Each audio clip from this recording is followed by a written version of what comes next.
In the Vault by H.P. Lovecraft, dedicated to C.W. Smith, from whose suggestion the central situation is taken. There is nothing more absurd, as I view it, than that conventional association of the homely and the wholesome which seems to pervade the psychology of the multitude. Mention a bucolic Yankee setting, a bungling and thick-fibred village undertaker, and a careless mishap in a tomb, and no average reader can be brought to expect more than a hearty albeit grotesque phase of comedy. God knows, though, that the prosy tale which George Birch's death permits me to tell has in it aspects beside which some of our darkest tragedies are light. Birch acquired a limitation and changed his business in 1881, yet never discussed the case when he could avoid it. Neither did his old physician Dr. Davis, who died years ago. It was generally stated that the affliction and shock were results of an unlucky slip, whereby Birch had locked himself for 9 hours in the receiving tomb of Peck Valley Cemetery, escaping only by crude and disastrous mechanical means. But while this much was undoubtedly true, there were other and blacker things which the man used to whisper to me in his drunken delirium toward the last. He confided in me because I was his doctor, and because he probably felt the need of confiding in someone else after Davis died. He was a bachelor, wholly without relatives. Birch, before 1881, had been the village undertaker of Peck Valley, and was a very calloused and primitive specimen even as such specimens go. The practices I heard attributed to him would be unbelievable today, at least in a city, and even Peck Valley would have shuddered a bit had it known the easy ethics of its mortuary artist in such debatable matters as the ownership of costly laying out, apparel invisible beneath the casket's lid, and the degree of dignity to be maintained in posing and adapting the unseen members of lifeless tenants to containers not always calculated with sublimest accuracy. Most distinctly Birch was lax, insensitive, and professionally undesirable. Yet I still think he was not an evil man. He was merely crass of fiber and function, thoughtless, careless, and liquorish, as his easily avoidable accident proves, and without that modicum of imagination which holds the average citizen within certain limits fixed by taste. Just where to begin Birch's story I can hardly decide, since I am no practiced teller of tales. I suppose one should start in the cold December of 1880,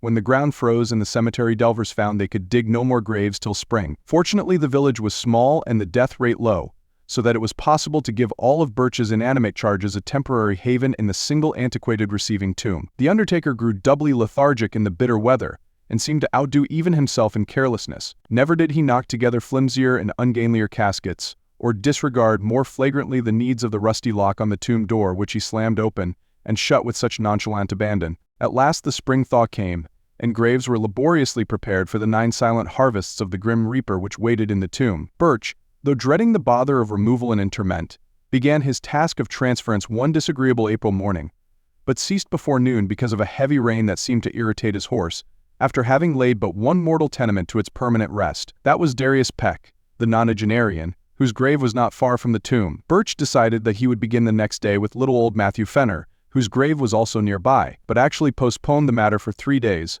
not getting to work till Good Friday, the 15th. Being without superstition, he did not heed the day at all, though ever afterward he refused to do anything of importance on that fateful 6th day of the week. Certainly the events of that evening greatly changed George Birch. On the afternoon of Friday, April 15th, then Birch set out for the tomb with horse and wagon to transfer the body of Matthew Fenner. That he was not perfectly sober he subsequently admitted, though he had not then taken to the wholesale drinking by which he later tried to forget certain things. He was just dizzy and careless enough to annoy his sensitive horse, which as he drew it viciously up at the tomb neighed and pawed and tossed its head, much as on that former occasion when the rain had vexed it. The day was clear, but a high wind had sprung up, and Birch was glad to get to shelter as he unlocked the iron door and entered the side hill vault. Another might not have relished the damp, odorous chamber with the 8 carelessly placed coffins, but Birch in those days was insensitive, and was concerned only in getting the right coffin for the right grave. He had not forgotten the criticism aroused when Hannah Bixby's relatives, wishing to transport her body to the cemetery in the city whither they had moved,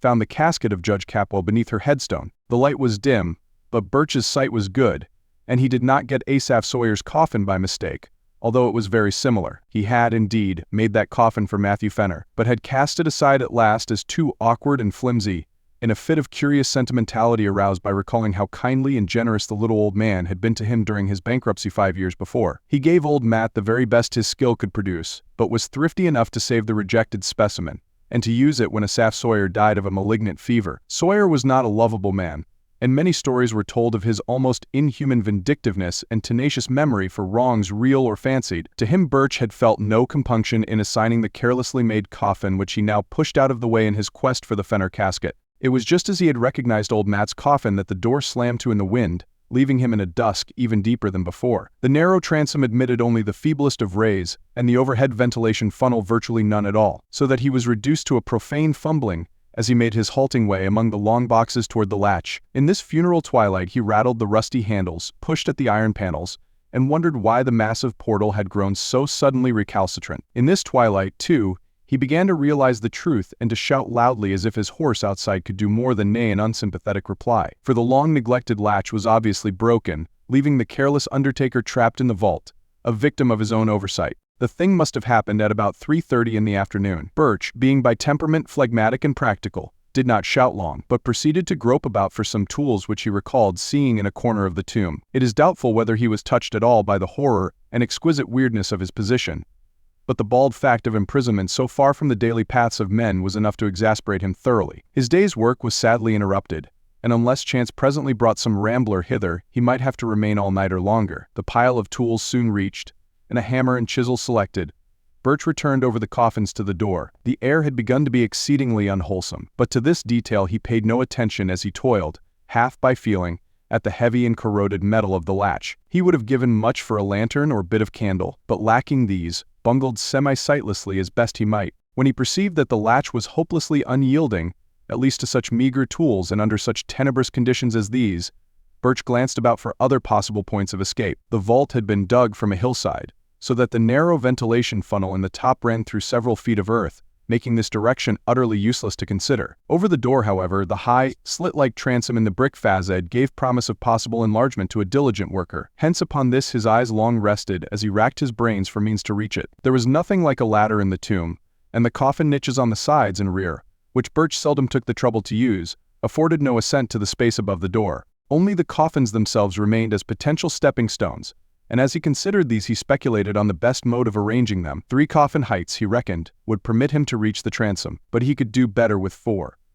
The boxes were fairly even, and could be piled up like blocks, so he began to compute how he might most stably use the 8 to rear a scalable platform 4 deep. As he planned, he could not but wish that the units of his contemplated staircase had been more securely made. Whether he had imagination enough to wish they were empty is strongly to be doubted. Finally he decided to lay a base of 3 parallel with the wall, to place upon this 2 layers of 2 each, and upon these a single box to serve as the platform. This arrangement could be ascended with a minimum of awkwardness, and would furnish the desired height. Better still, though, he would utilize only 2 boxes of the base to support the superstructure, leaving one free to be piled on top in case the actual feat of escape required an even greater altitude. And so the prisoner toiled in the twilight, heaving the unresponsive remnants of mortality with little ceremony as his miniature Tower of Babel rose course by course. Several of the coffins began to split under the stress of handling, and he planned to save the stoutly built casket of little Matthew Fenner for the top, in order that his feet might have as certain a surface as possible. In the semi-gloom he trusted mostly to touch to select the right one, and indeed came upon it almost by accident, since it tumbled into his hands, as if through some odd volition after he had unwittingly placed it beside another on the 3rd layer. The tower at length finished, and his aching arms rested by a pause during which he sat on the bottom step of his grim device.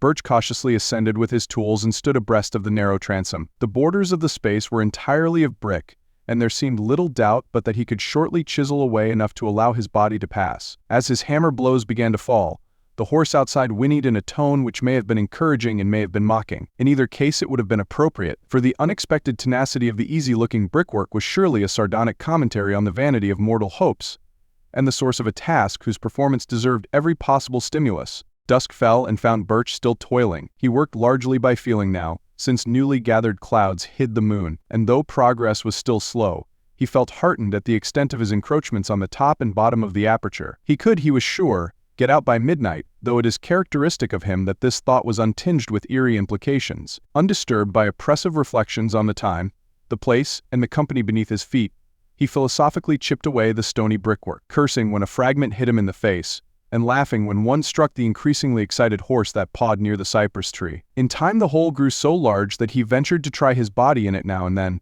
shifting about so that the coffins beneath him rocked and creaked. He would not, he found, have to pile another on his platform to make the proper height, for the hole was on exactly the right level to use as soon as its size might permit. It must have been midnight at least when Birch decided he could get through the transom. Tired and perspiring, despite many rests, he descended to the floor and sat a while on the bottom box to gather strength for the final wriggle, and leaped to the ground outside. The hungry horse was neighing repeatedly and almost uncannily, and he vaguely wished it would stop. He was curiously unelated over his impending escape, and almost dreaded the exertion, for his form had the indolent stoutness of early middle age. As he remounted the splitting coffins, he felt his weight very poignantly, especially when, upon reaching the topmost one, he heard that aggravated crackle which bespeaks the wholesale rending of wood. He had, it seems, planned in vain when choosing the stoutest coffin for the platform, for no sooner was his full bulk again upon it than the rotting lid gave way, jouncing him 2 feet down on a surface which even he did not care to imagine. Maddened by the sound, or by the stench which billowed forth even to the open air, the waiting horse gave a scream that was too frantic for a neigh, and plunged madly off through the night, the wagon rattling crazily behind it. Birch, in his ghastly situation, was now too low for an easy scramble out of the enlarged transom, but gathered his energies for a determined try. Clutching the edges of the aperture, he sought to pull himself up, when he noticed a queer retardation in the form of an apparent drag on both his ankles. In another moment he knew fear for the first time that night, for struggle as he would, he could not shake clear of the unknown grasp which held his feet in relentless captivity. Horrible pains, as of savage wounds, shot through his calves, and in his mind was a vortex of fright mixed with an unquenchable materialism that suggested splinters, loose nails, or some other attribute of a breaking wooden box. Perhaps he screamed.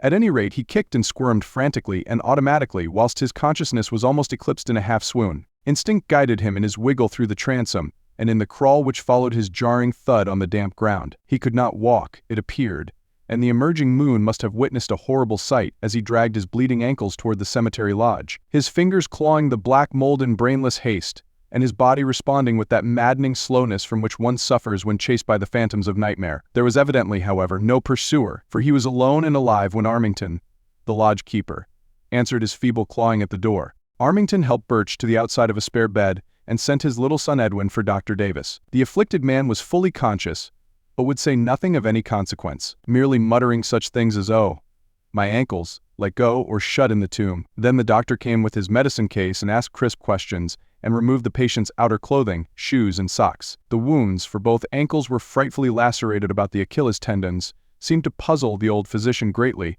and finally almost to frighten him. His questioning grew more than medically tense, and his hands shook as he dressed the mangled members, binding them as if he wished to get the wounds out of sight as quickly as possible. For an impersonal doctor, Davis' ominous and awestruck cross-examination became very strange indeed as he sought to drain from the weakened Undertaker every least detail of his horrible experience. He was oddly anxious to know if Birch were sure, absolutely sure, of the identity of that top coffin of the pile, how he had chosen it, how he had been certain of it as the Fenner coffin in the dusk, and how he had distinguished it from the inferior duplicate coffin of vicious Asaph Sawyer. Would the firm Fenner casket have caved in so readily? Davis, an old-time village practitioner, had of course seen both at the respective funerals, as indeed he had attended both Fenner and Sawyer in their last illnesses. He had even wondered at Sawyer's funeral how the vindictive farmer had managed to lie straight in a box so closely akin to that of the diminutive Fenner. After a full 2 hours, Dr. Davis left, urging Birch to insist at all times that his wounds were caused entirely by loose nails and splintering wood. What else, he added, could ever in any case be proved or believed? But it would be well to say as little as could be said,